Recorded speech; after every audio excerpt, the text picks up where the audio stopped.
本人咧係就檢討小販管理政策、激活地區經濟議案發言，亦都感謝咧梁文廣議員咧係提出呢個議案，讓我哋可以討論一下。主席，香港嘅小販政策咧長期以規管為主導。自1972年暫停簽發新嘅牌照之後咧，固定攤位小販嘅數目咧係持續萎縮。而家咧係由2萬個咧係銳減至目前嘅約大概5000個啦，反映咧行業咧係面臨唔緊自然淘汰嘅危機。睇翻咧，其實小販攤檔咧係聚集嘅區域，例如油麻地嘅廟街啦、深水埗嘅鴨寮街，已經成為咗城市嘅地標。佢嘅文化價值啦同埋經濟潛力咧係值得重視嘅。所以咧，本人認為政府應該係本着發展優先嘅方針咧，可以參考內地、新加坡、倫敦啊同埋台灣夜市成功嘅經驗，以地區特色為核心，打造主題式嘅小販經濟圈。具體而言呢，可以優先咧係將深水埗鴨寮街啦作為試點，融入一啲旅遊嘅元素進行改造，譬如引入一啲光影裝置啊，添加3D 壁畫，打造一個沉浸式嘅體驗空間。同時咧，設計深度遊覽嘅路線，將排檔文化同埋地區嘅歷史結合，提升咧嘅吸引力。另外咧，亦都建議政府咧喺另一方面要改善周邊嘅環境衛生啦，同埋咧係公共洗手間嘅潔淨度，為旅客咧係提供舒適嘅體驗。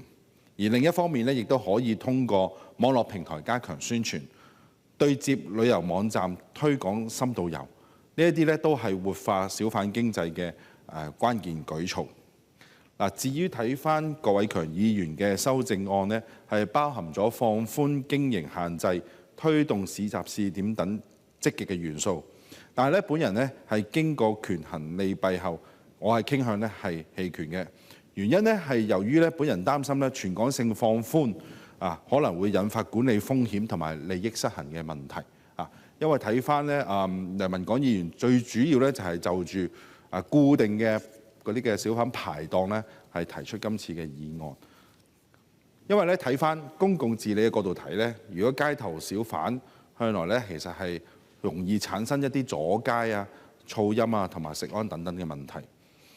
咁其實睇翻咧呢啲流動無牌小販數目咧，雖然從過去嘅4400零人咧減至而家得翻804人左右，但係咧非法擺賣嘅一啲嘅地方都會咧容易造成一啲對居民生活嘅滋擾。因為我自己本人所在嘅選區將軍澳為例啦，其實都經常咧收到不少市民投訴一啲嘅小販、流動小販擺賣咧，而引致環境衛生等等嘅問題。咁所以如果好似修正案咁講咧，將固定嘅排檔都放寬佢嘅經營時間，同埋特別係嗰個地點限制嘅措施，去到全香港嘅話咧，其實可能會導致商業街道咧係泛小販化嘅。尤其可能喺一啲油尖旺啊、銅鑼灣比較高密度嘅區域咧，可能會造成一個加劇人流擠擁啊，影響殘疾人士通行啊，同埋緊急車輛應急通道等等嘅。而且咧，再同時睇翻咧市場嘅公平性睇咧，一啲嘅固定嘅商戶咧係需要咧係繳交一啲高昂嘅租金、牌照規管等等嘅成本啦。咁如果呢啲小販能夠放寬咗佢哋嗰個嘅擺賣嘅地方嘅話咧，其實可能成為一個扭曲嘅競爭嘅。其實因為早前咧亦都有媒體報道咧，本人服務嘅選區西貢區咧，而家都出現咗好多嗰啲吉鋪嘅情況嘅。如果再進一步放寬嘅話咧，我係極度之擔心咧情況會越嚟越惡劣，令到咧全港咧出現大規模嘅吉鋪咧，不利香港嘅發展嘅。主席，其實咧小販政策咧係牽涉文化傳承、基層生計、城市管理等多種嘅價值。本人認為咧，必須以穩中求進嘅態度咧，係尋求平衡。本人咧係支持原議案，促請政府檢討政策嘅大方向，但對修正案剛才我嘅睇法原因咧，恕我未能夠支持。未來咧，本人亦都會繼續聆聽地區聲音，並做到咧下情上達，讓政府咧喺保留香港特色同埋維護社區利益之間咧取得務實嘅方案，讓小販文化咧真正成為帶動地區經濟嘅活水。主席，本人謹此陳辭。